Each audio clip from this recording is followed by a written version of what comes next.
Good morning, good afternoon, good evening, wherever you are in the world. Thank you so much to our speakers and to our listeners for joining today this inspiring session that is just starting with all of you on the theme of innovation replication. It's a very important topic that we have decided to highlight among different topics that we are going to touch upon, that we have touched upon in the framework of the Learning Planet Festival. As you know, the Learning Planet Festival is happening throughout this week, especially from this Tuesday onward, Tuesday being the International Day of Education. And on the occasion of the celebration of this very important day, we have been, mobilizing all of our educational community around the world to celebrate together education and learning in all its forms, in all its shapes. And this session today is among more than 600 online and offline events that are organized by our partners and community around the world. Thank you so much for joining us, and thank you to all of the speakers here. We have Laure, the co-founder of Snowball Effect. We'll hear from you, Laure, in just a minute. Zach, thank you so much for joining us. Today, you work at the Waterloo Foundation as the World Development Fund Manager. Donika, thank you so much as well for joining. Donika, you are the Chief Knowledge Officer at Jacobs Foundation. Dr. Anil Gupta, you have founded quite a lot of initiatives, as I understand, including the Honeybee Network. Gian, Srishti, and NIF will hear a bit more from you about all of these initiatives. We also have Runa Khan, who is the founder and executive director of the NGO Friendship from Bangladesh, who will tune in a few minutes from now. She's been delayed in heavy traffic, as we have just learned. And I think she has joined. Oh, she has. Okay, thank you so much. 10 minutes delay. Let me double check. Yes, Runa I can see her. You're right. We'll just welcome her now. And Olivier, my colleague Olivier, thank you so much, Olivier, for being with us as well, the director of Learning Planet itself. This topic of innovation replication today is, from the Learning Planet Alliance perspective, the Learning Planet Alliance being the organizing entity behind the Learning Planet Festival for the 4th year in a row now. This is a very important topic for us, especially because it starts with the belief that there are already a lot of solutions and social innovations that have been developed all over the world, and that we need to accelerate our potential to be able to share these resources and this know-how in order to accelerate the impact that we generate collectively. Now, what was interesting when we were preparing the session is that we really want to make sure that we know what we are really talking about today. There's a difference between scaling and spreading and replicating, and we will try to identify these particular differences in the first part of the session. Then we'll move on to identifying the different blockages and the different challenges that are on the way to enable replication at scale, and then moving on to a third part that will focus on our solutions and levers of change, levers of acceleration for replication. But to start off, I want to invite Laure maybe to take the mic. Laure, actually this session today together was inspired by conversations that we have had together about replication, and especially one of the blog articles that you had published at Snowball Effect, which I think was titled why spreading should be the new scaling, I think. Yeah. And if you can, maybe help us frame and reframe the main definitions at hand that we have with us today, and to kind of give path to the conversation. Over to you for a few minutes, Laure, if you can tell us more about that. Yes, thank you, Pauline. Thank you for organizing that hopefully very interesting discussion. So what we name spreading, it's actually not only scaling brands in the usual way that we usually do it by opening franchises or licenses, but it's also about scaling concepts. How do we spread concepts? How do we enable knowledge sharing between people who are going to focus on similar problems all over the world? And this topic is super important because we see that the challenges of a society are increasing quite rapidly. They are quite urgent to be solved, and they are also quite global. And in my experience, and I guess also the experience of my collaborators here, I've seen a lot of people coming with really cool ideas, which is really awesome, but also a lot of them unknowingly reinventing the wheel because they don't know that someone else before in the world has already been solving a similar problem and that they could learn from them. So we're not specifically talking about exactly replicating the same type of solution because not one size fit all, but at least to exchange learning, to know which challenges others have come through and how they overcame them. But also it's very important so that the whole ecosystem of social entrepreneurship and social innovation would gain influence. Because if we learn from one another and if we experiment models in different places over the world, then we make them stronger. And that's also the experience that I've had with projects that do not find a business model somewhere, but in another country, innovates on that point and that they can learn from one another. So yeah, this is why all of that is super important. And I think the discussion of today is going to go beyond this traditional just scaling and opening franchises or licenses, but really spreading concepts that are very important and urgent to be spread all over the world.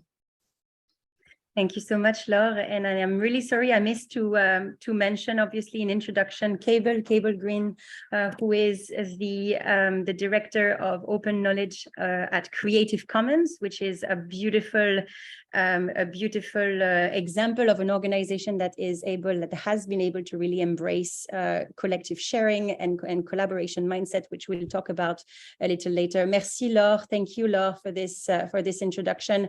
I would like to turn to, and we welcome Runa. Thank you so much, Runa. We hope that you can hear us and see us from Bangladesh.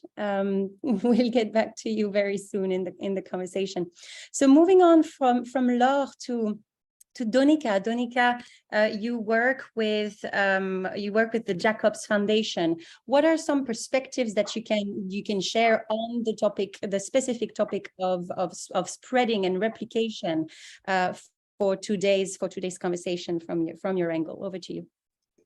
Great, thank you so much, Pauline, and thank you for having us here. So I'll share, building on Laura's points, just three things I wanted to reflect on.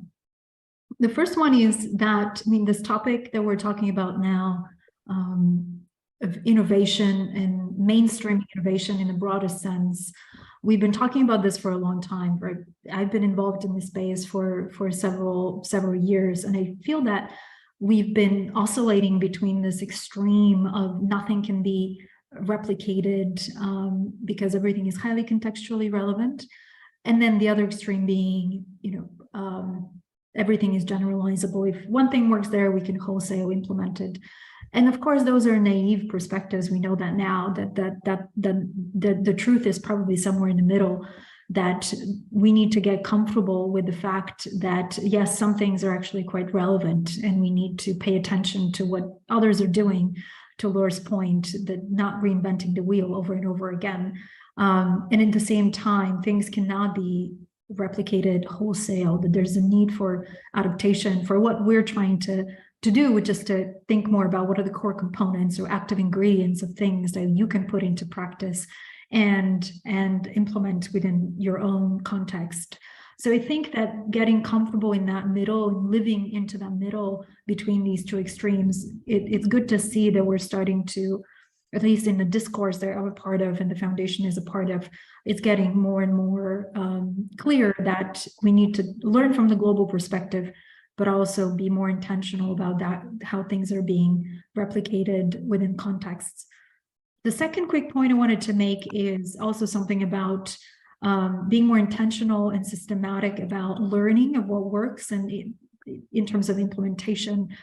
And I think from our perspective, what we're excited about to see is the use of implementation science, for example, that now more and more organizations are making use of it, which is, a tool that we have in our toolbox to enable us to be a little bit more systematic and to bring more science into the art of replication or adaptation, if you will. So how do you actually adapt innovative models to a particular context? And the implementation science is a really good way or a really good research tool that we have to enable us to be more systematic and intentional. So that would be, I think, an important thing that we would love to see more of going forward. And then the third point I wanted to end with is more of the role, speaking as someone working at a foundation, what is the role of funders? And how can we incentivize collaboration more than just promoting competition among innovators or those that are creating new ideas?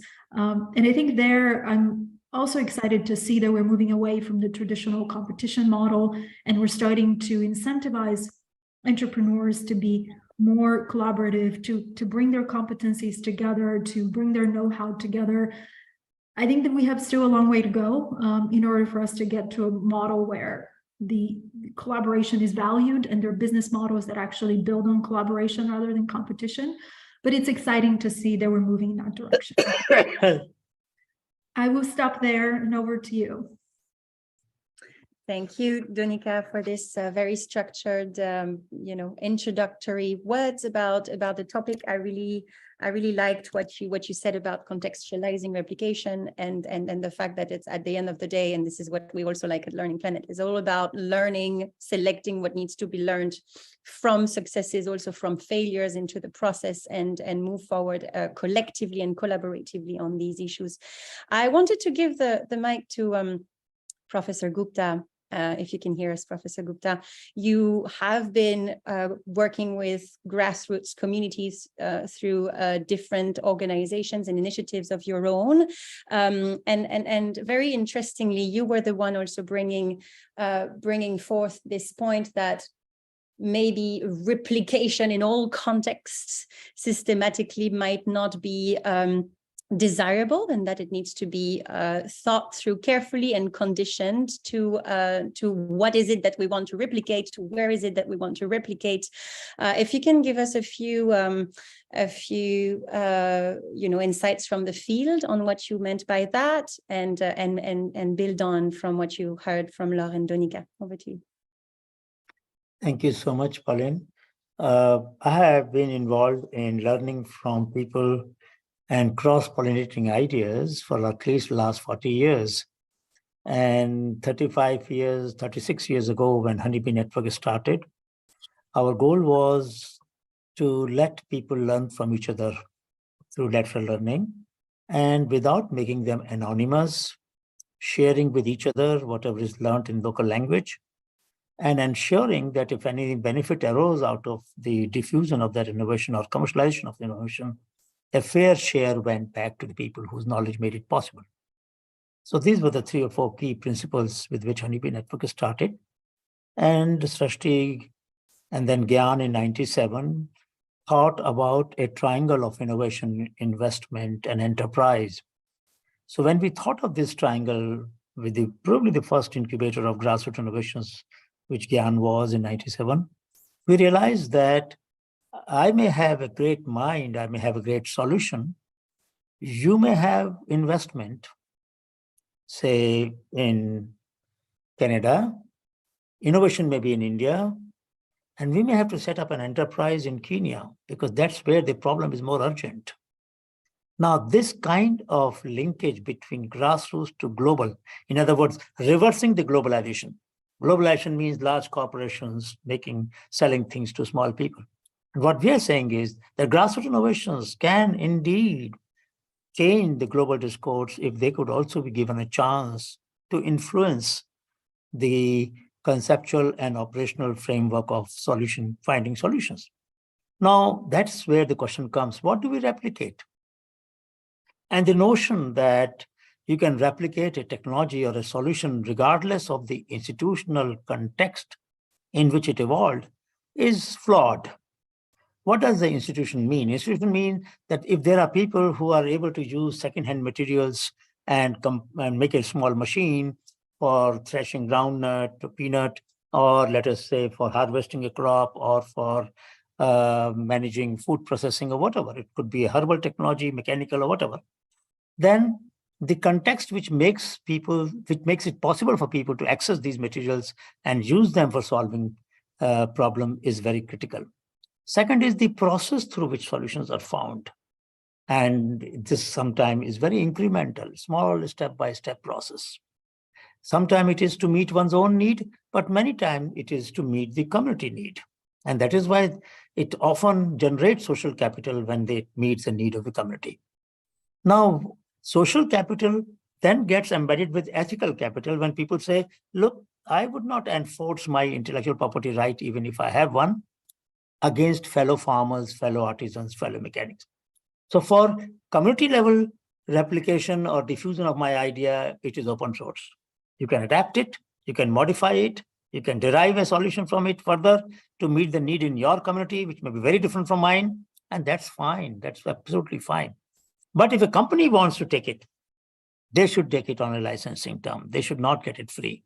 So this is a hybridization of the conventional intellectual property system and the contemporary, or for that matter, historical open source system. So majority of the innovations out of 200, 300,000 that we may have mapped from all over the country and other parts of the world, 95% are shared in open source. And a very few are filed, protected through intellectual property. But even in these cases where intellectual property is provided, it is not enforced ever to deny access to a self-employed person from learning from my solution, so to say. Never. So therefore, it is, I think, a very positive direction in which learning can take place. Then comes the issue of experimental ethic. How do we replicate the spirit of people identifying the problem, defining them, and experimenting in solving them? And just one example, and I will stop here. There are a lot of people who have faced the problem of pest in agriculture. Different pests in different crops, in different season, makes it complex, and different climatic conditions. Now, when we were discussing this matter during our learning walks, as some of you might know, I have walked all over the country, more than 6,000 kilometers. Every summer, every winter, we walk, learning walks. And during this walk, one of the farmers explained that you said, look, all the plants which animals don't eat are a potential source of pesticide. Why don't animals eat? Because they are bitter. What do you need for controlling pest? Bitterness. Why buy it from the market? Make it your own. Now, this is a powerful heuristic which can be replicated anywhere in the world, because every part of the world, you will find plants which are not eaten by the animal, which are bitter, which are sometimes toxic. And these plants could become very useful means for controlling pest. Now, this heuristics can be replicated. Not the plant, not the process of making a particular pesticide, not the method of controlling a particular pest, but a principle, a concept, a way of thinking, a thumb rule.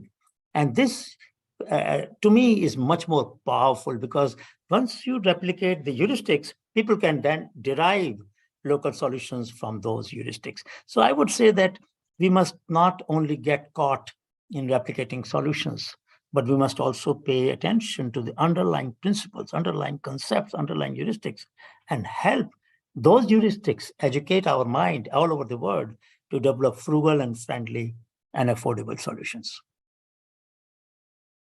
Thank you, Professor Gupta, for these comments. Again, we are refining the topic thanks to all of you. We're refining what is it to replicate, but what is it that we want to replicate? How do we break down the different the processes and the methods? And I liked what Donika was saying also earlier, is that replication at the end of the day is also the art of adaptation, which quite kind of encapsulates it quite well.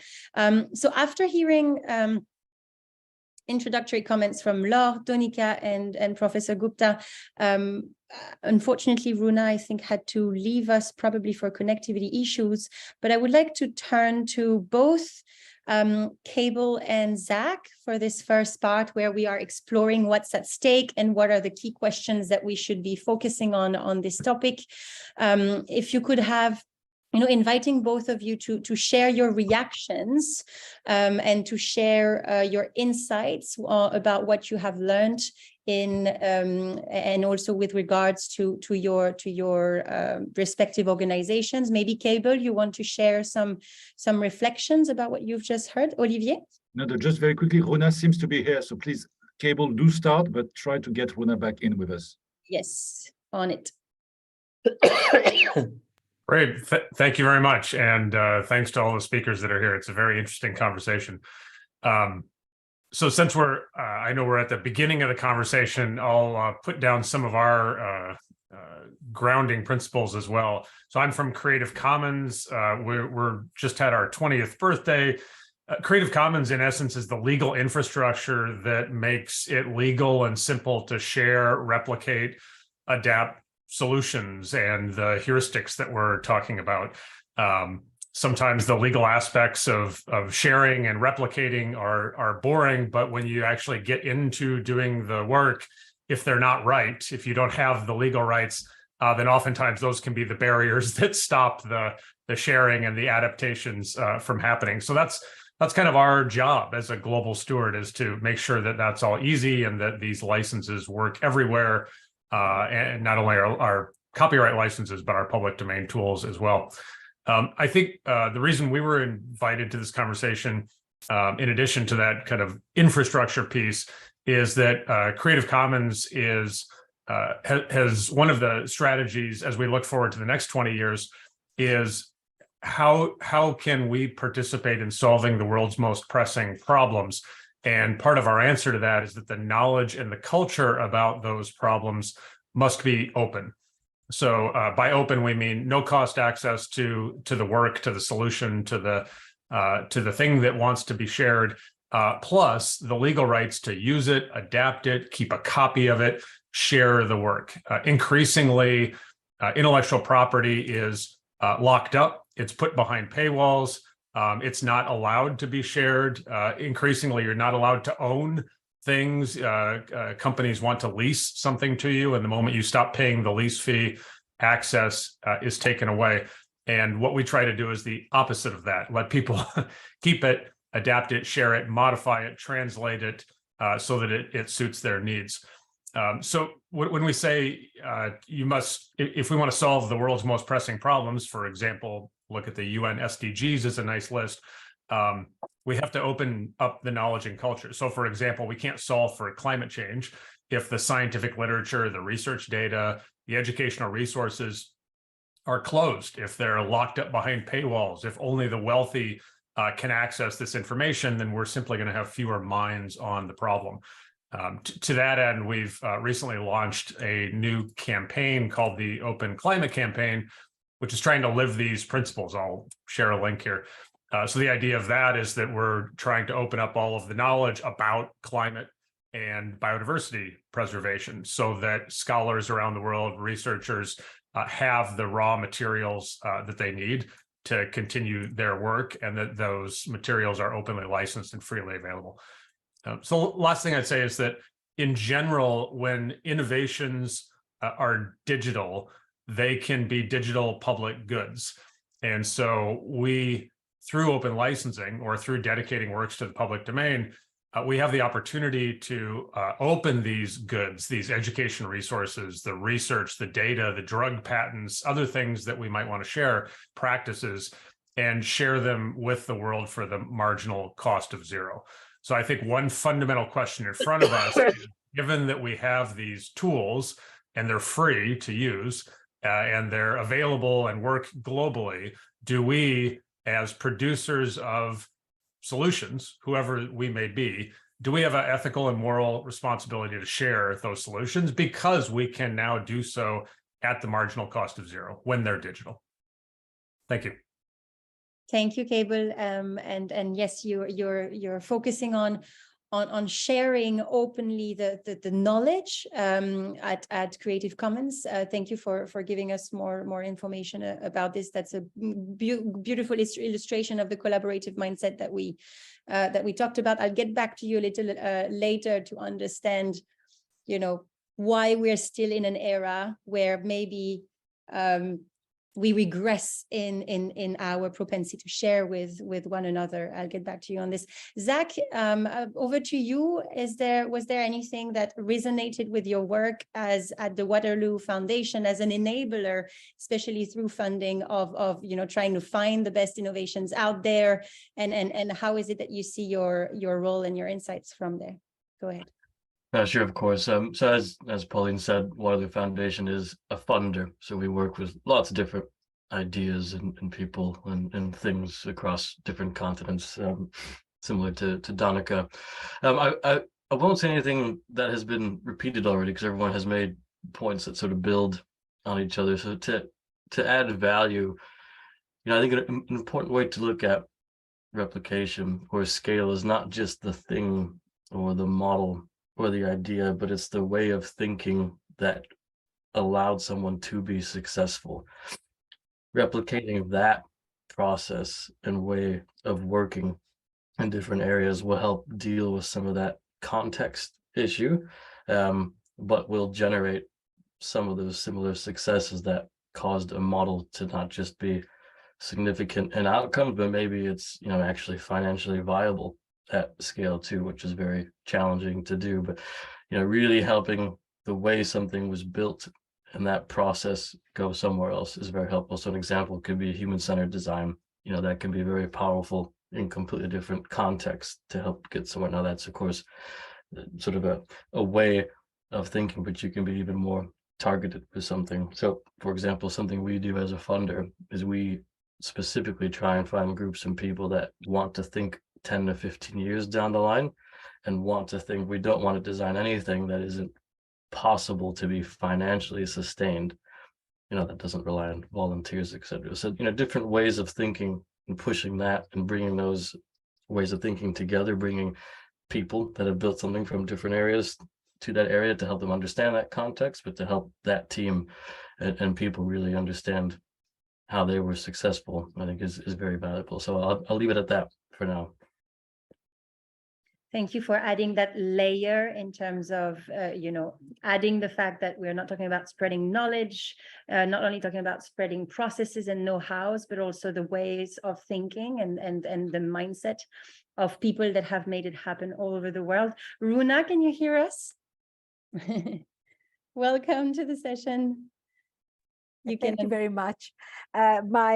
Please forgive me because it was just a medical emergency. I'm in Thailand and my sister's in the hospital, so I'm in a bit of a rush. Thank you very much. I've been, yes, it's all fine, all going fine. So I have heard since the beginning, I was on the line, so I could hear you, though I was not joined in. So thank you very much. I think the inputs have been really wonderful. And I think what Law said, Donica said, Dr. Gupta, what you have said, it's just, this is exactly, I hope that the next thoughts of replication would be modelized on. Because, we have been working for 20 years. There are many different kinds of issues we find and we are working at the field level, okay? We have our schools, which we started, the Friendship Mobile and Land Hospitals, empowerment projects, and climate, of course, is the focus because we work nearly 100% of our core work is with climate migrants. And when they migrate, that's when we have to work with them continuously in delivering services. So we have about 7.5 million people that we are directly giving services every year in all fields. So learning has been that, it comes right from the donors to the field, at the field level. What Dr. Gupta said very correctly, that, you know, an organization like ours, which is really a humanitarian kind of an organization, and we have different sectors, and there are some things which just cannot be financially viable. I mean, if I had a health system which was financially viable for the poor, I'd sell it to the French government. You know, they don't have a system which is viable for the poor. Somebody's paying for it, either the taxpayers or someone, you know. So I don't think that just being a humanitarian organization, or as we call ourselves, a social purpose organization, means that the projects have to be, you know, some time or the other have to have financial returns. It can have social impact returns, and in a very strong way, which means instead of an organization becoming richer, the community can grow richer if you have that, you know, mindset of sharing wealth with the community. And in that modality, you know, is more or less how we work. The community gets richer as we work with them. So sharing or replication has many steps, I feel. You know, it goes, as I said, right from the donors to the beneficiaries. Dr. Gupta said that we don't mind if another organization who wants to do good, you know, or who are doing good in a kind of a non-earning, in a non-revenue method, is wanting systems that we have done for over and worked hard for creating or innovating over years. The problem happens when this becomes one, unrecognized and taken, not in the full way, because if somebody takes over and copies friendship fully, I'm very happy about that. They have done it. Okay, fine. But what they would do is take whatever they see is hard, but not the soft skills, as you call it. And an organization, which is an implementing organization, fairly successful in the field, I would say, for many years, easily replicable, very simple. The hard skills are not the hard skills. They are the easy skills. The soft skills are the hard skills, actually. And when you call working with community and touching them with dignity, so that over the years, whatever you tell them and teach them is absorbed and internalized, you know, doing the right thing at the right time, in the right amount, in the right way. And that, again, internalizes and strengthens the community and makes them empowered. Those are not hard skills. Those are soft skills because of the relationships, etc., etc., etc., the whole list of them. And these, and when somebody wants to replicate, we need to deeply understand that if those elements, which actually in a replication model are not even noticed, but just taken for granted, you know, for example, saying, give something respectfully to a man who is today a climate migrant, but 2 days ago had a home. Give it respectfully, otherwise he will not be able to stand on his feet. That is a soft skill, not recognized, not marked. But that is the only way that you will be able to build a long-term community who's, you know, as empowered, as an empowered community. So there are many things which we need to recognize when we think of replication. For example, we cannot be, or donors cannot be paternal in their attitude also when working in the communities or with the implementing organization and through them with the communities. They need to also understand that, you know, like in a sense that you need to be a certain amount aware of how you work to be able to take that work to the field. For example, at the time of COVID, when because we take 60% of our people, our staff are all trained people from the community, we as an organization did not need to be there. They could do the work continuously, totally, and we were one of those only organizations front line in the field with health, with education, etc., etc., models being taken over even by the government, you know, in this context. And so it's the empowerment and the strengthening which is extremely important and which needs, I think, to be paid a lot of attention to. Recognition is also important because, you know, when a field staff comes to me with an idea, if immediately I present that idea to the leaders of friendship, and I see and I mention his name, saying the idea is from him. This person then gets so strengthened in a way, and wants more ideas to be coming into him, and has the courage to speak those ideas out, and thereby making the projects far more stronger. And that's very important also. And in the same way, I think international organizations, which today are mainly, I would say, a lot of them are platforms. So they put all the organizations work together, and then they spread that as a platform. But I think a lot more implementing organizations need to be recognized with strength.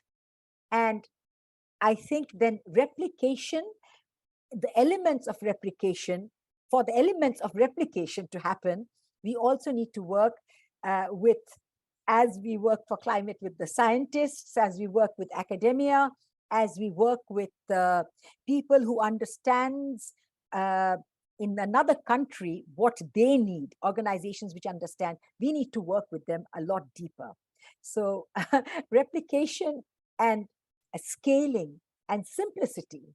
Simplicity is, I think, the key to scaling, because at the field level, and when you're implementing something, everybody needs to understand, and not only the person who has done it.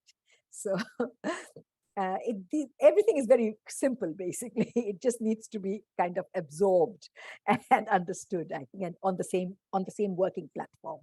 So I think all of us are doing that here, and we have a great team here today. So thank you all for really strengthening my beliefs that this can really happen tomorrow. Today, actually. Yesterday. Yesterday, yes. Thank you so much, Nina, and also for indeed highlighting that the matter of recognition of the original idea or ideator, so that in the process this is not also forgotten where it has come from. We've heard a lot of different insights. Olivier, would you want to add a word, wrap it together, or add another layer of questioning? You're on mute, but over to you.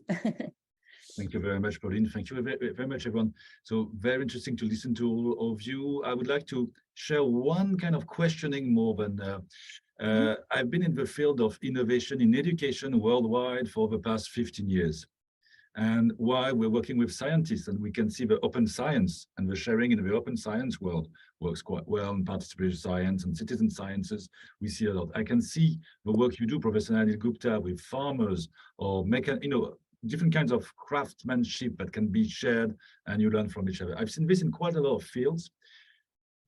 Over the years, in the field of education, where I see incredible schools like the Design for Change model in India, or Dream a Dream Happiness Curriculum, or Runakan Friendship, or Collège Quatre Pressoir in Haiti, all these schools or universities like Ashesi University in Ghana are doing incredible work with big impact, which is absolutely great for the communities. You see, for instance, in Haiti, the children are working as teams with their teachers to solve on-the-ground community problems, and they're having incredible results, okay?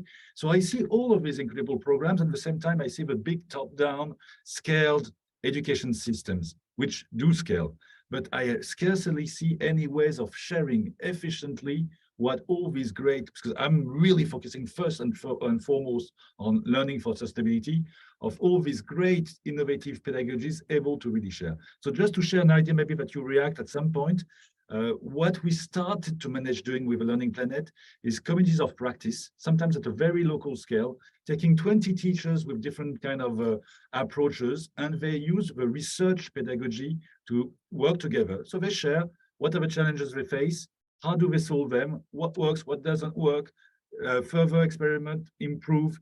And this approach of circles and community of practice, doing it with teachers, with universities, with social entrepreneurs, but it was just, I haven't seen though yet at scale, sharing good pedagogies that could really help at scale. Runa, make even more progress. I'm so impressed by what you do. I was so pleased to be with your school, your schools yesterday, but I'm sure we can still do a little bit more of this academy that could help the others. So I stop there. I just wanted to put this into the conversation for today, because this is really my key focus for 15 years and still trying to break this where we're good at science, good at the digital. I don't think we're good at the education yet. Thank you, Olivier. It allows me to move on to the second part of this session today, which is trying to put a slightly more refined diagnosis of why is it that we haven't managed to move as fast and move forward on replicating solutions that literally already exist. Of course, it has to be contextualized, as we mentioned during that first part. But what are really the blockages? Why is it that we have either not progressed or maybe to some extent sometimes regressed on some issues? I would like to mention Professor Gupta. I don't know if you remember when I reached out to you for this session, you wrote back to me, and I quote, "For all the millions that COP27 has consumed, how many open access databases are available of solutions communities can use freely to become more climate resilient?" So long story short, we seem to be aligned in terms of mindset around this table for sure, but we seem to agree that there needs to be more collaboration. There seems to be also funds available for that to happen. And we have, Zach and Donika here with us from the foundation's point of view on this issue. And yet we are still in a world in which, as Cable was saying earlier, in a world in which social and environmental issues are still dire, and some of them regressing over the past few years, right? Professor Gupta, I don't know if you want to bounce on that comment. Yes. I would first react to what Olivier mentioned a minute ago. During COVID, parents of 60% children in government schools did not have a smartphone, which essentially meant they were out of online education. Now imagine a very large number, millions of children for a year and a half to 2 years were out of online education. There came a small innovation by a government school, primary school teacher who had 40 children in his class and was wondering what to do. So he said, well, they don't have a smartphone, but they have feature phone. Feature phone has a function called as conference call. So he took 10 children in one call, 4 calls, 40 children taught every day, not a problem. Then I talked to the deputy chair of the Niti Aayog, equivalent to the former planning commission, talked to the secretary education. Why don't you replicate this idea? And I couldn't. I just couldn't. Now, it is not just in India. Around the world, this problem has been there. And we need a large number of open access call centers for children from government school whose parents can't afford tuition. Tuition has become, or coaching has become, a category, a discriminatory device by which some children aim to become first-class citizen and some become second-class citizen of various societies. So surely I would say that open access, high quality educational material reaching every single school, government school particularly, because that is where the poor children are. In private schools, the little more privileged reach the private schools. So that must remain a priority. Having said that, we need to, I hope that this session today will galvanize a little more energy, both on the part of the funding organization. They should also become a little more efficient in using their resource. They should realize that having funded so many projects, where are the public goods? Where are the knowledge public goods that anybody can use without any permission required? And why are not there? So I would think that there's a lot of need for recalibrating the moral compass of those who have funding power, those who are policy and institutional power, and also those of us who are working with different organizations, different platforms, and sometimes hesitate in making our own learning open source for whatever reason, I don't know. So it is important that this discussion that you have triggered today must lead to some concrete follow-up action. And one of the action I would suggest is pooling all the open source databases, including for education, the pedagogies that teachers have used. How can you create, how do you teach justice? So a child asks the teacher, you are sitting on a chair, I'm sitting on a mat. Is that just? And from that day, the chairs were removed from the classes. Teacher had to sit on the mat. Now, this is justice. And this is the operational way in which a primary school child is taught to question the authority of the teacher who is sitting on a chair and teaching them justice. So I think there are very powerful pedagogies available, very easy to copy and replicate and experiment with. We don't need any much resources for them, but diffusion in multiple languages. And what we need is multimedia, multi-language databases, multi-language databases available on pen drives so that they can be distributed to the schools where there is no internet and there is no other connection. Now, this is the pedagogy that we use to deliver the content during our walks to various schools in which we stay overnight. But there's a limit to what one can do. If in every country we do that, whether in Bangladesh or in other developing countries, wherever some of you are working, then we can really set some targets and achieve in near term some outreach of open source tools in science, technology, education, food processing, conservation of biodiversity, and whatever have you. But I really hope, Pauline, and I must say I'm very optimistic after hearing various colleagues here and Oliver, that there must be some follow-up action. Thank you so much. Thank you for this invitation, Prof. Gupta. Would love to see that happen, and we are definitely willing to engage and keep engaging in this, not only conversations but further actions. This is what we're currently thinking to do at the Learning Planet Alliance. Bouncing on what we just heard from Professor Gupta, I wanted to maybe have the reactions from Zach and Donika, maybe on, what do you believe are the blockages, the challenges in the world of funders in terms of how we can, of the duty that we have to further replicate, further share resources and knowledge, and the role of funders in this particular fight. Donika, maybe, and then Zach, would you like to react on this? Yeah, sure. Thank you. Well, I think I would agree with many of the things that have been said already.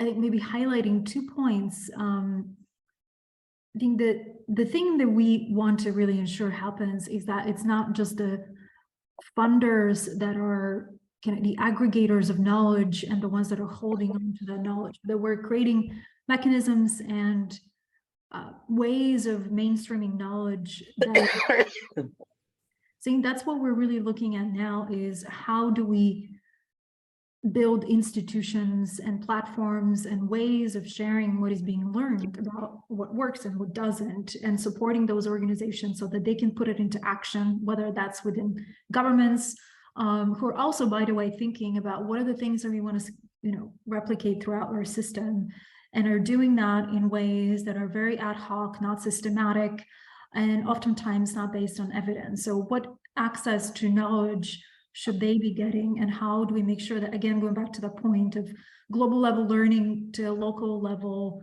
relevance, and making sure that whatever mechanisms we support and we get behind as global public goods are bringing these different perspectives together. So that's one thing that we're looking to invest in.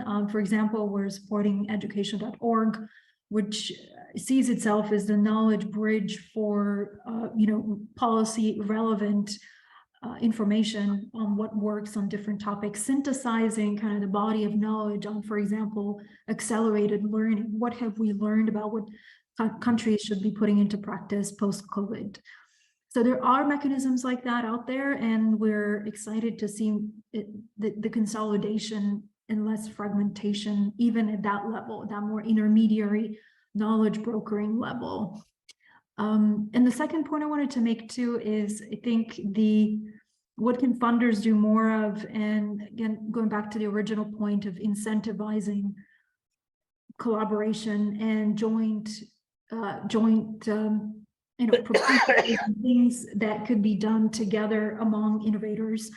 We have something of that nature, where we're actually bringing together the best practice prize winners and finalists of our own prize, and emphasizing the collaboration among the 10 that have been kind of selected as the 10 finalists, and moving away from that perception that only the winners should be rewarded, but in fact creating more of a community of practice around the ones that are the top 10. So we're experimenting with different ways where we can bring the barriers down to collaboration and create modalities and ways to create incentives for further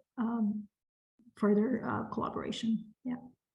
Thanks, Donika. In the same way, Zach, if you have a word to share from the world from the side of funders, and the issues and blockages that you identify, to bounce off of what you've heard from Professor Gupta and Donika.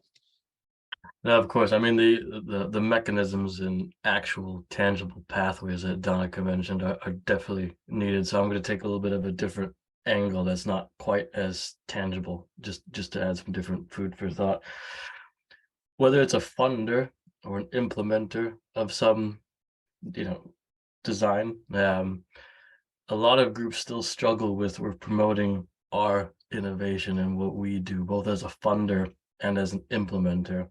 And that can make replication challenging, both in seeing how something could be replicated, but everyone is talking about their own stuff a lot of the time.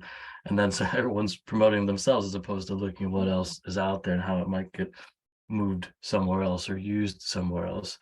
So as a funder, the way that we work and the way that we promote a lot of the people and groups that we work is to don't think about, we funded this amazing initiative, or you're doing an amazing thing. How can we get more people in on it?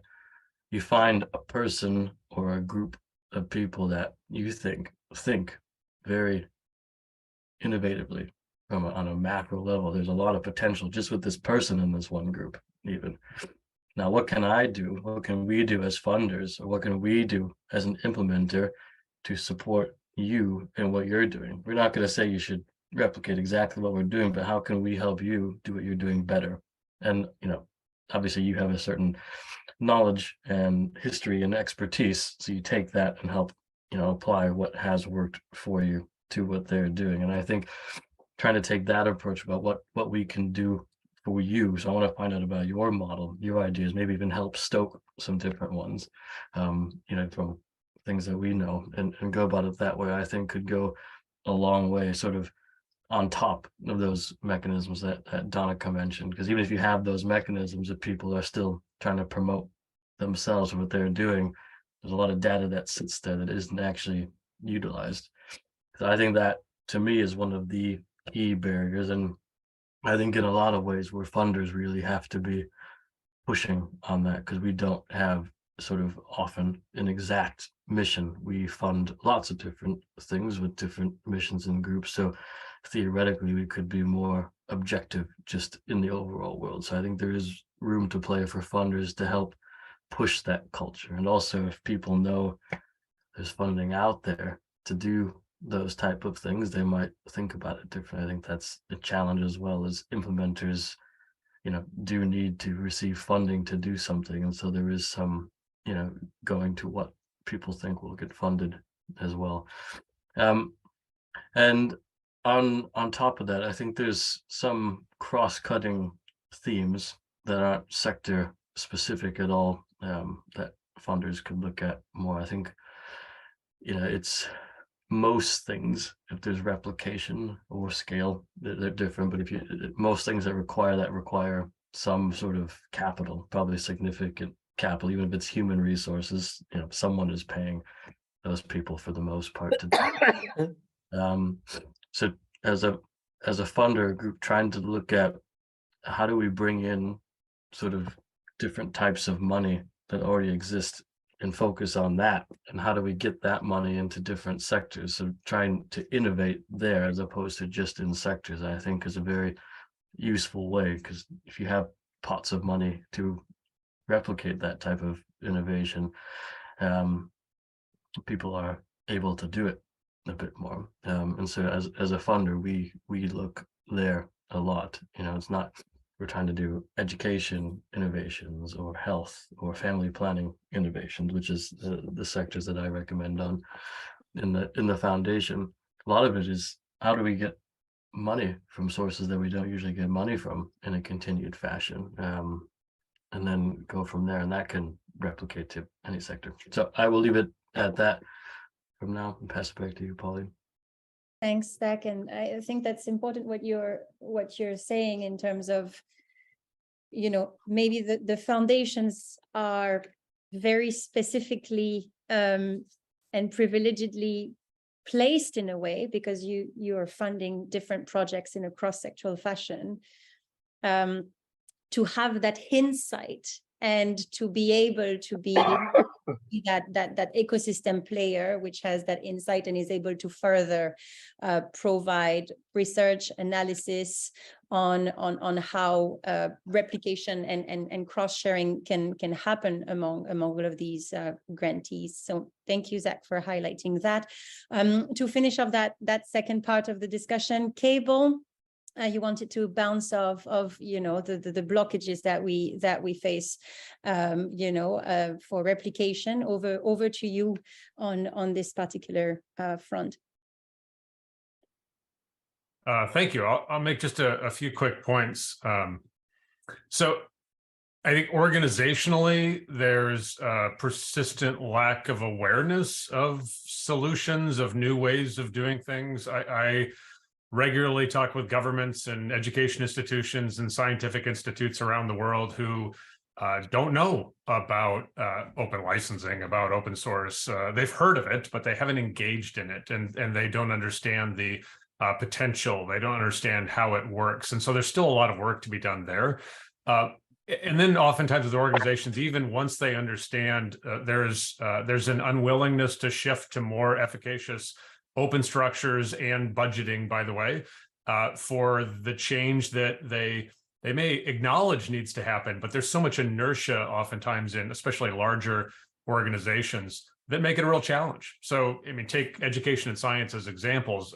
If education and science are fundamentally about sharing knowledge to learn, to understand, to solve problems, to understand the way that nature works and the universe, one would think that the most sharing that could happen, the best sharing, that you would want to exercise that. You'd want to leverage all the tools to maximize sharing, and yet our structures oftentimes are designed in the opposite. And so there's a lot of barriers still in organizations. Politically, big barriers. So I actually just got off a call yesterday with we were talking with the United Kingdom, and the point here I want to make is that there's barriers and struggles when governments have to balance the decisions they make between making good decisions for people and oftentimes taxpayers versus businesses and the marketplace that they also are very eager and responsible to provide some support and good conditions for. And so, you know, where we come down at Creative Commons is on the public good, on the people side, more often than not, where the argument we make is that people that pay for something should have access to what they paid for. So to the extent that taxpayers in a country are paying for educational resources to be produced or procured, or they're paying for science and research to be done, they're paying for data sets to be collected on air quality in their cities, for example, that publicly funded resources ought to be open by default, is our argument. And yet governments need to balance that against business wants and needs. So for example, we've had conversations recently with large countries that have massive publicly funded sets of educational resources, and the government says we should share this. We have the copyright. We can put a Creative Commons license on it. We can make it free. It's going to make massive difference in terms of access and social justice access to education opportunities. And yet the business publishing community is coming in and saying, if you do that, you're going to hurt our businesses. This is now the government competing with us in the market sector, which is not untrue. And so now the governments have to wrestle with, you know, what is our primary responsibility? It's not an easy conversation. I don't have a simple answer for us, but just acknowledging that that's a major barrier to opening and sharing. Because once you start to share at the marginal cost of zero, the idea, sort of the core capitalist ideas of profit and revenue kind of fly out the window for a lot of these things, and it becomes difficult for businesses to exist in that space. That's a whole nother day discussion for another time. And then the last barrier I want to bring up is economically. So on the topic we're discussing today, I think the biggest barrier is that we don't fund open infrastructure. So for example, in the research space right now, we started off in research throughout our history charging huge subscription fees, like 10, 15,000 US dollars a year to subscribe to a journal. And so unless you were rich, you couldn't access the world's knowledge in particular climate fields or biology or whatnot. It was simply inaccessible. So then we switched to what are called article processing charges, where if you wanted to submit your research to a journal, now you have to pay $5,000, $10,000 to some journals to get published. Well, so now if you are not rich, you don't get to contribute your research. So you can read for free, but your knowledge from your country, from your project can no longer be read by the rest of the world. So that's equally unjust. And so there's a new model called Diamond Open Access, which says, look, we're going to take, in many cases, public money. In some cases, educational institutions, that this is part of their mission. They will host the journals. They will have the editorial board. They will do the peer review process. And there will be no subscription fees, and there's no submission fees either. Anybody can read for free. Anybody can submit for free, and everything will be Creative Commons licensed. So this is, to the extent that research and scientific knowledge is important to share, seems like a no-brainer, and yet nobody's ever done this before, right? Right now, Latin America is leading this charge, and the rest of the world is looking at it saying, that's a really good idea. We ought to do that, but we're so stuck in our existing systems, it's hard to get unstuck. Creative Commons is another perfect example. We are the legal infrastructure that the world uses to scale these solutions to share legally and simply, and yet we struggle every year for funding. And the whole world uses us. There's like 4 billion CC licensed works across 15 million websites. So, why do we spend half of our time fundraising when we could be out there helping people share in different ways? And these things are not expensive, right? To run a Diamond Open Access journal, you're looking at maybe 5,000 US a year at a university for the university press to operate it. Very, very inexpensive. That's the equivalent of one article processing charge to a lot of journals. And so why have we not changed over to this open infrastructure to support these services, these sharing services, to make them free? And the answer is that there's, in many cases, there are commercial competitors which are lobbying hard against those changes because they threaten existing business models. So that's one of our appeals to funders, is to look to open infrastructure and start to look at where those investments can be made so that it's easier for us all to share. Professor Gupta was talking earlier about having massive databases of openly licensed materials. That just isn't very expensive to do technically and cost-wise, and yet that's a barrier as well. We don't get organized and we don't have funding to do that because that's in many cases viewed as anti-competitive by business interests. So we need to overcome those barriers. Thank you so much, Cable. Yeah, it seems that there's a paradox between willingness to go there and yet conflict of interest, especially with the business community, to actually make it happen. I want to open the third and last part of this session, which is going to be more explicitly focusing on what has worked, what do we know are the leverages, the levers of the efficient levers to enable replication. In order to start on this particular front, Laure, I want to come back to you. You have been working with a lot of social enterprises through snowball effect. Maybe that could be interesting for you to reflect back on what Cable was just saying about how is it that we make replication economically viable and what are the conditions for it to happen. And if you have a few examples from your portfolio at snowball effect, I think that would be really enlightening. Over to you, Laure. Thank you, Pauline. Yes, I also wanted to reflect a little bit on what has been said, also because there is something that I've learned with the activity of Snowball Effect, is that there is also somehow a problem that is related to the human this human nature of people who want to launch initiatives and entrepreneurs. They don't necessarily want automatically to learn from someone else. When you ask someone, you say, hey, well, have a look, they've done the same. Sometimes they're like, yeah, but I'm going to do my stuff first, and then I'm going to have a look at what they've done. And on the other side, when you ask to someone that has done something really awesome, why don't you share with someone else what you've done? They're like, yeah, well, I have a to-do list that is just huge. Maybe I do it in 1 month. So there is a little bit of an issue that we need to also incentivize and create spaces where people are clearly there to share learnings. And one way for doing this for me is that we need to make this knowledge sharing very entertaining and funded. So on the side of being entertaining is that when someone would like to see how someone else has done it, it should be fun to look at the thing. It should be clear, simple to learn from that very person. And one way that we've seen is actually the most successful is to enable people, is to make people meet one another. So to do field immersions in those different solutions. Here I'm talking specifically about solutions that are not only technical and 100% digital, but really where there's a community living somewhere. Because it's also the way how people can trust one another. And you were talking about this also, Runa, like, how do I trust someone that he's going to do something that actually shared the same guiding principle of what I'm doing? And how can I get recognized for the work that I've been doing, which is clearly normal. But yeah, making people meet one another and somehow having a crash with one another is for us the way we've seen innovations, the best innovation scales in the best way possible.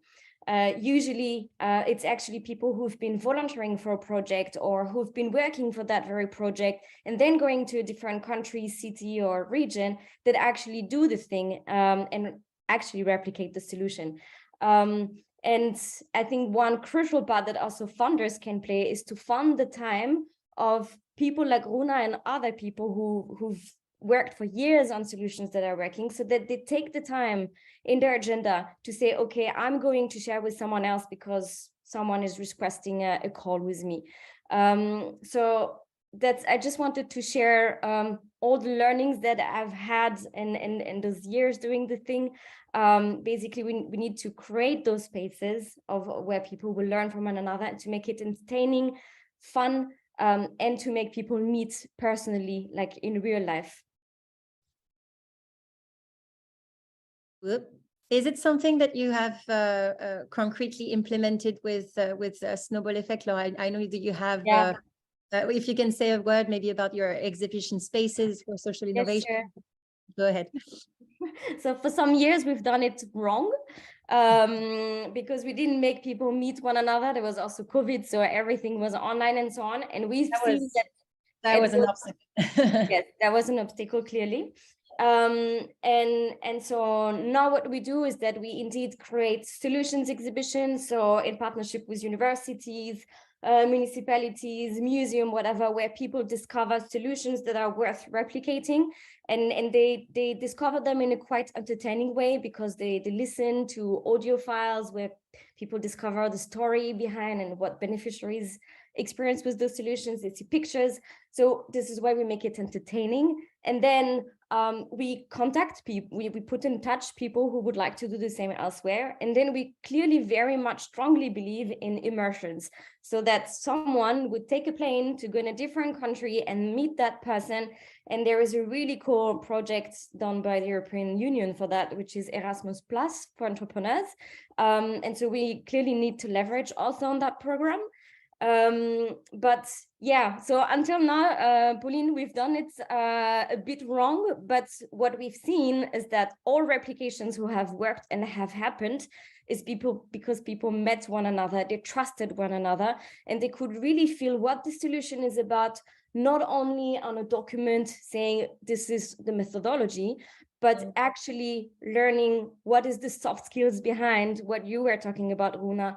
what is the essence, what is the DNA of that solution, and why is it working, and what can I take and implement in my own country? Very powerful words. Thank you, Laure. So direct inspiration and testimony from the original entrepreneur himself or herself to be able to move on to the next replication and the next and the next in a ripple effect. Runa, I want to come back to you. You have been, I mean, your model has been highly successful. I wonder, so, and there are actually, Bangladesh, you know, is one such country where you find a lot of beautiful social innovation models. I'm thinking about BRAC as well, that you may know. And who I know has, you know, started replicating their model also in different countries through different ways of training. And we're going back to this idea that Laure was just mentioning again of soft skills and of passing on that soft training to the replicator. Runa, what would it take?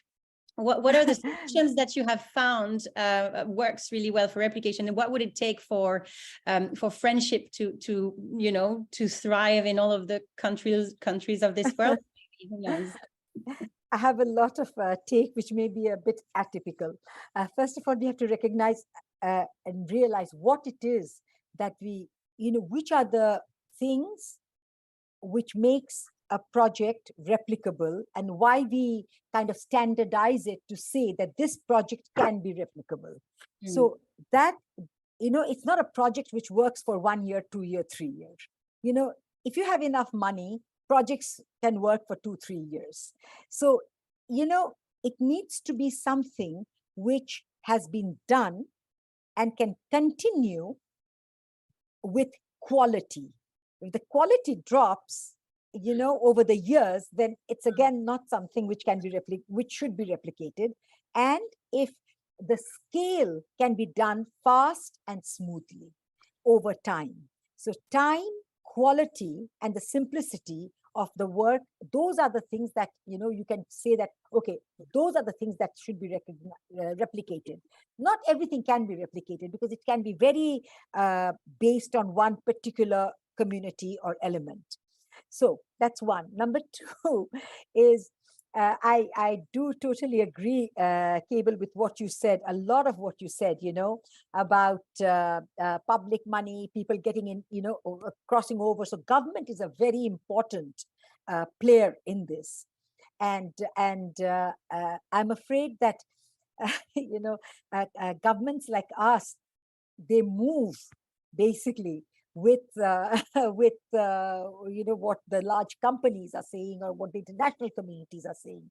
So I remember that when we had COVID, we had already started in working in the online, you know, with our students. We already have that working online. We have this amazing one of our projects is this inter-school connectivity project. We are trying to connect children who have never even gone to a city or a village directly with international schools, and so that, you know, they learn about globalization in one jump, not tomorrow, forgetting about tomorrow, but jumping into day after tomorrow. So we are really kind of doing things like that. We work with a lot of things which we can say can be replicated. For example, Professor Gupta, you have mentioned so many things which are so important for replicability. What you said about the teacher taking, or you know, one teacher going with the cell phone and teaching a group of students. You know, in certain contexts, that's totally so doable. In a context like ours, for example, we start back even from the training of the teachers. Here you go and you find a community of 5,000 people. Hardly one person can read, write, and do mathematics. So you take teachers who are all below high school, and you need to ensure that they go into a system where they are bringing out students today who, for primary school exam, 100% over the last 16 years, you know, have passed, 99% getting A+, with teachers who have not even been to high school. Now, there are hundreds of countries like this where teachers are lacking. And can this not be replicable? I mean, our national averages, our averages are far above the national averages with these kind of teachers. So there are so many little things, you know, mobile schools which we use. But another very important thing is the subject matter of the schools. The code of ethics, for example. We ensure, and I really think this is one of the soft skills which enables people to understand, internalize, work properly for their whatever they do, for their future. So nurturing the compassion, nurturing empathy, nurturing honesty, nurturing tolerance, these kind of things are also things which are together make a whole. And together making a whole, it can then partially be seen. For example, nobody needs a mobile school if the land is not breaking or if there are no rivers. But there are other factors which they are most welcome to take from us. We also, there is another factor, Olivier, you had mentioned in your text, in your notes, and I think one or two of us have also mentioned this, that where is the lack factor? Why is this not good practices? Why are they not getting written? We are so caught with our day-to-day work. We are immersed. If we were like, if somebody asks me, are you a doctor because you've got so many hospitals? No, if I was a doctor, I'd be doctoring. I wouldn't be doing this management of hospitals. It's exactly the same. If I had the ability of putting down the word, then academicians, why do we need them? We need them to help us do this. You see?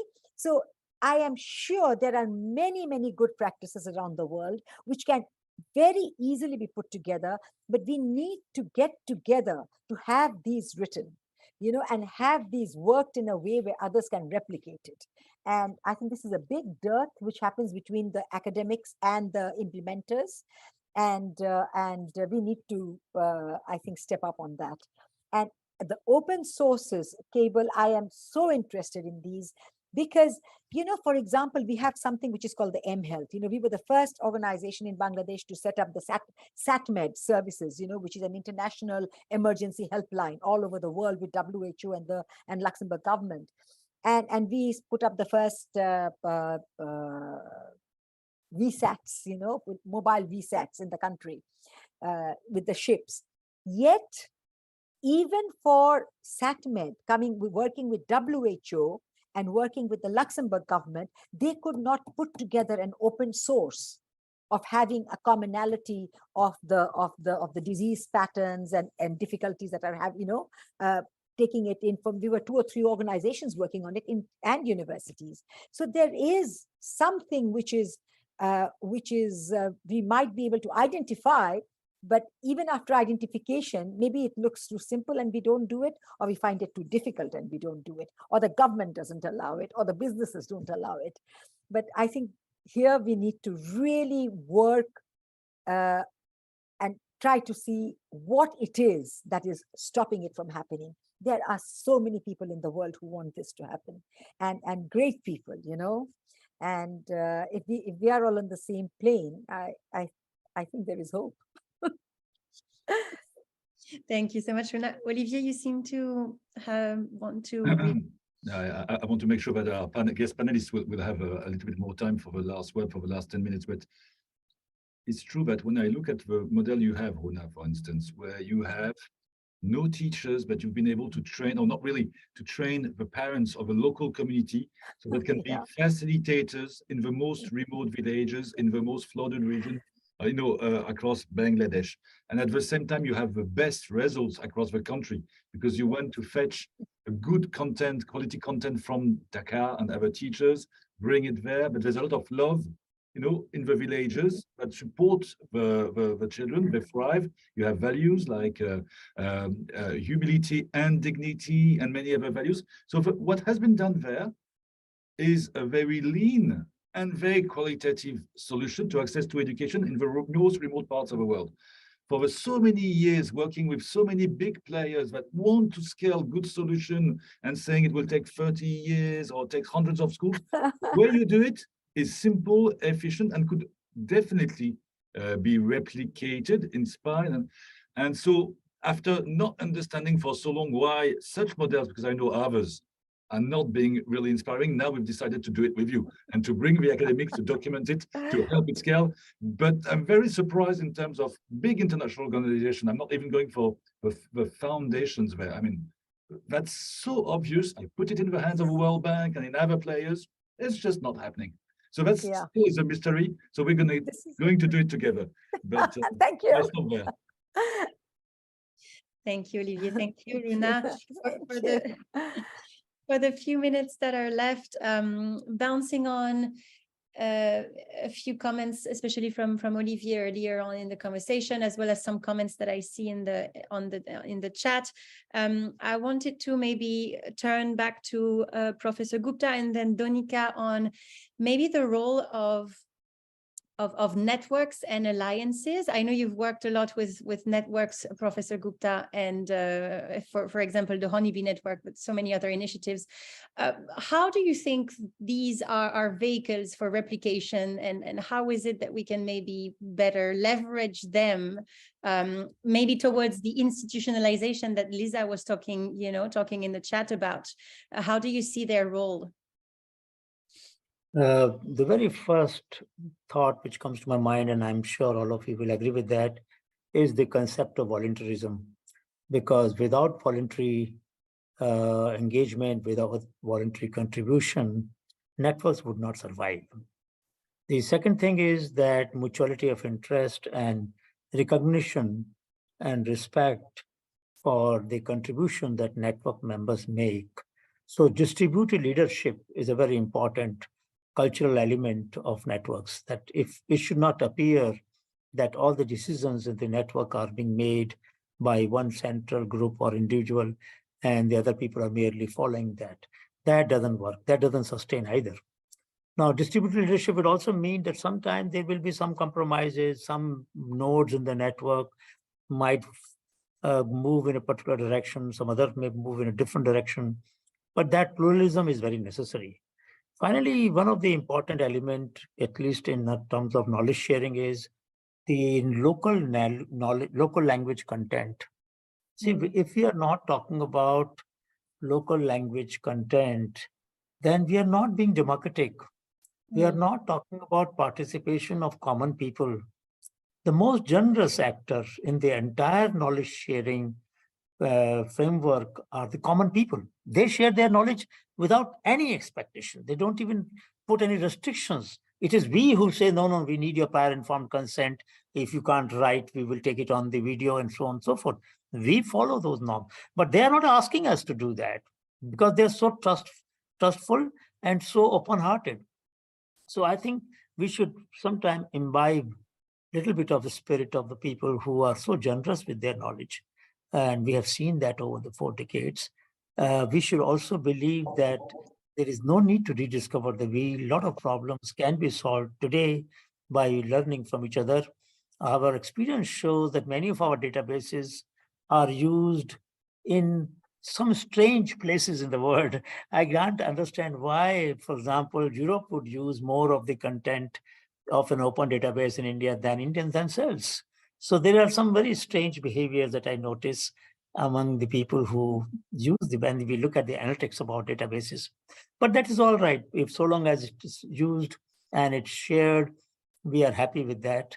But I can tell you that our experience with multimedia, multi-language, or at least multi-language databases is that they are the ones which democratize access the most. Unfortunately, 90% of the content in databases is in English language, or for that matter, French, or other German language. But local language content capabilities are very poor in most databases. We are trying to grapple with it. There are some translate options which can make it possible for existing databases to be used with whatever limitation of language translation in other languages. But we should pay attention because that is one of the barriers for people to use it.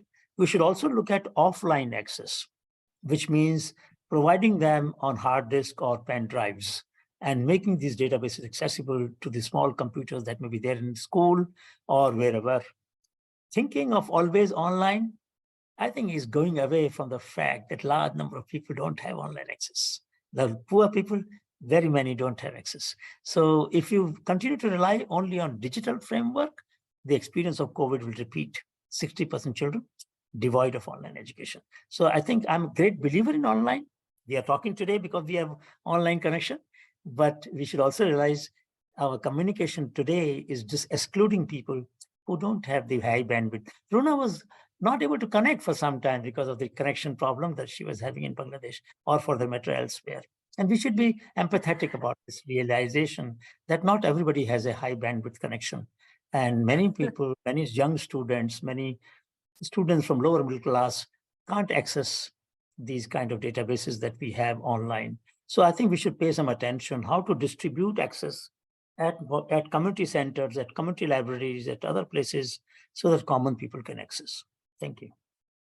Thank you, Professor Gupta. And yes, I mean, the challenges of inclusiveness and inclusivity that you've mentioned is also at the heart of the conversations that we can have also at the Learning Planet Alliance in terms of language, in terms of special needs, in terms of digitalization and access to a connection. These are really key issues that we need to move forward towards. Cable, you would like to react? Yeah, as we're closing, one of the things that after this really wonderful conversation, I find myself asking, what are the obvious things that we can do that are palatable to governments, to funders, to projects that are just, as we say in the United States, they're no-brainers. They're just obvious to do. And I would like to put one forward. I think it's obvious for all funders, governments, philanthropic foundations, institutions that provide funding, that they should require that the outputs of their grants, their contracts, their procurements be openly licensed, that publicly funded education resources, research data, software, patents, all of these things should be openly licensed and freely available to all. So I think that's one, that's simple to do. Creative Commons will do it for free for any government on the planet or any institution or any foundation. We're happy to do it. We've got the text. It's easy. We'll provide training to your program officers. We should do that because what that does is that changes the rules on the money. And once you change the rules on the money, other interesting opportunities come up. The second thing to me that's obvious is that we seem to be in a moment in time where there are multiple crises, and there's always opportunity in a crisis. There's also some interesting frameworks that are out there. So I think right now the UN is actively talking about the SDGs in a variety of spaces. I mentioned UNESCO has 2 recommendations. There's a recommendation on open education and one on open science. All of the world's governments, all of UNESCO member states have signed on to those, and there was a consensus yes vote. So we actually have frameworks for sharing education and science. We ought leverage that. Now is the time to support governments in their implementation and simultaneously ask them to adopt these open access policies so that everything that we fund as a public do become digital public goods. Thank you, Cable, and agreed with this last word that we can have about the no-brainers and the low-hanging fruits of that ecosystem. Donika, over to you, as I wanted to pass on to you for this maybe last set of insights from you. Following Cable, is there anything that you picked up from this conversation and from your own work that could be an easily actionable no-brainer that we could start working together on? Yeah, I think that's a great point on the commitment to freely available global public goods. I mean, we are committed to that, and the work that we fund in our contracts, that's something that is built into the contract, that if you're getting funding from the foundation, you need to be, committed to that and make everything you do as part of that a global public good. I think I wanted to mention another point, maybe on networks and also on kind of actionable way forward. One of the things that we know is a challenge is that even when you make things available, there's still a huge amount of knowledge out there that people need to make sense of. And that's another area that we haven't quite solved for. So we are looking into things like the Education Endowment Foundation model, where you make sense of vast amounts of scientific knowledge or literature. Because frankly, practitioners, even if you put it in a database, we know that because we we work very closely with practitioners. So you put thousands of articles in a database. No one reads that stuff, or very few do, or very few have the scientific literacy to be able to really read scientific articles, because that's not their job. So what we'd like to solve for too is not only the knowledge being put out there, but also the synthesis and the distillation of that knowledge, and make it relevant for those that are actually using it, namely practitioners, those that are frontline, that are solving for challenges within their own education systems. And they can be policymakers, it can be educators and teachers and school leaders and so forth. So there we have, I think, a translation issue. And that's what we also need to work towards. So we are thinking about what that translation process should look like. And I think it's a challenge for the sector overall to make sure that the knowledge is translated in meaningful ways and put into the hands of those that can use it. Databases, yes, but even moving beyond that, making sense of what they should be paying attention to is very important. And that's what we're excited to be funding and to be working in partnership on that front as well. Thank you, Donika. I think you wonderfully wrapped up what Professor Gupta and Cable just said before you. It's not only about making things available out there, but it's about making sure that people can access it, understand it, and making it actionable for the users as well. We are a little over time, so we are going to have to close this session. Before I do, is there one more sentence, maybe Runa and Laure, that you would like to close this session with, and then we'll say bye to each other.